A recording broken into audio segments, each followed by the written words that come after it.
दही जमावले बा music by पियावा हमारा ढोरिया में दही जमावले बा दही जमावले बा का कोही सखी लाज के बतिया बहुत सतावले बा का कोही सखी लाज के बतिया बहुत सतावले बा भतरा हमर ढोरिया में आज दही जमावले बा पियावा हमर ढोरिया में आज दही जमावले बा का कोही सखी लाज के बतिया बहुत सतावले बा का कोही सखी लाज के बतिया बहुत सतावले बा भतरा हमर ढोरिया में आज दही जमावले बा पियावा हमर ढोरिया में आज दही जमावले बा दही जमावले बा मयंक रिकॉर्डिंग स्टूडियो। पियावा हमर ढोरिया में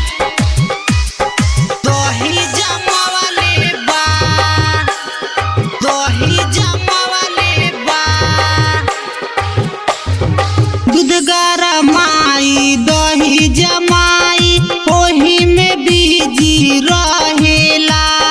लमहर बाटे सखी भतरा के रही ओही से रात भर मोहिला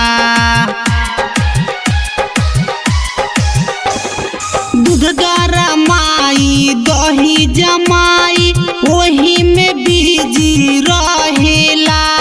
लमहर बाटे सखी भतरा के रही ओही से रात भर मोहिला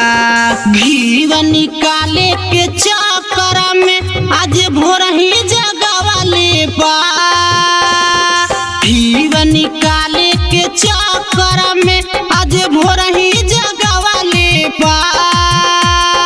भतरा हमर ढोरिया में आज दही जमावले बा म्यूजिक बाय पियावा हमर ढोरिया में दही जमावले बा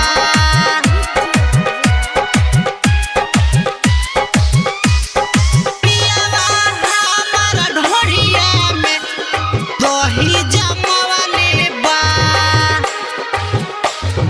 केतनो मनाई रामू रंगबाज बतिया के नाही मानेला जब जब यो पर मन करेला तब तब जोरन डारेला केतनो मनाई रामू रंगबाज बतिया के नाही मानेला जब जब यू कर मन करेला तब तब जोरन डारेला